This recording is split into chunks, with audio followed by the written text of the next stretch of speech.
ओम शांति। नीरसता से नवीनता डे 5।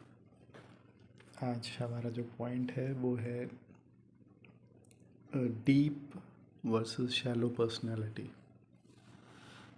हम सारा दिन अलग अलग व्यवहारों में आते आते, अलग अलग चीज़ों में से निकलते हुए, अलग अलग बातों को देखते सुनते समझते हुए, अगर हमारी पर्सनैलिटी में दो गुण नहीं है, एक है एकांतवासी स्थिति और दूसरा है एकाग्रता। और एकाग्रता की इच्छा, गहरी इच्छा, अगर ये दो चीज़ें हमारे डेली लाइफ में, कभी कभी की लाइफ में नहीं, तंग होने के बाद एक साइड पर बैठ गए, एकांत में बैठ गए, दुखी होकर एकांत में बैठ के नहीं, हम एकांत को एंजॉय करते हैं, एकांत को हम अपने जीवन का ज़रूरी हिस्सा मानते हैं। और एकाग्रता हमारा सोचने का तरीका है, हमारा चीज़ों को समझने का तरीका है। तो ये ज़रूरी हो जाता है कि हम ये देखें अपने अंदर कि हमारे बुद्धि में अनेकों विषय हैं, अनेकों बातें हैं। अगर हम एक दिन खाली 4 घंटा, 3 घंटा, 2 घंटा, 6 घंटा मेरे मन में जितनी भी बातें आती हैं, जितने भी विषय आते हैं, उन विषयों पर मेरी पकड़, मेरी अंडरस्टैंडिंग, मेरी गहरी समझ, मेरा कॉन्फिडेंस कितना है, मैं उन चीज़ों को कितनी अच्छी तरह वेल थॉट और गहराई से समझ से चलता हूँ। और मेरी ये वृत्ति है कि जो भी चीज़ मेरे बुद्धि में एंटर करती है, मेरी समझ में एंटर करती है, मैं उसे रिकंसाइल करता हूँ अपनी एग्जिस्टिंग समझ के साथ। अगर बहुत सारी चीज़ों के विषय में या मोर देन 50% चीज़ों के विषय में मेरी बुद्धि में नॉट सो श्योर वाली कहानी है, नॉट सो श्योर वाली कंडीशन है, तो ये जो स्थिति है ये आपके हर पर्सनैलिटी के एस्पेक्ट में दिखाई देगी। और इसी अनश्योरिटी के कारण आत्मा को सुख, शांति, एकाग्रता, प्रेम का अनुभव नहीं होगा। और आत्मा उस आधार पर बाहर से नवीनता धारण करने की कोशिश करेगी, और जब नहीं मिलेगी या कम मिलेगी तो फिर आत्मा जो है अंदर से निरस्ता का अनुभव करती है। आत्मा जितना जितना मेजॉरिटी विषयों पर अपने आप को श्योर, कॉन्फिडेंट और एकाग्र अनुभव करती है, उतना उतना आत्मा को अंदर से नवीनता का अनुभव होता है।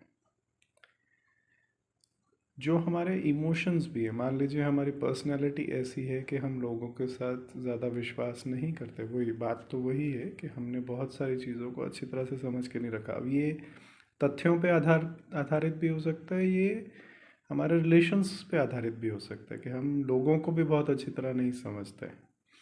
हम लोगों के बारे में भी अपने मन में अलग अलग प्रकार की भ्रांतियाँ रखते हैं। हमारे रिश्तों के अंदर भी ऐसा है कि हम बहुत अच्छी तरह किसी के साथ खुलते नहीं हैं।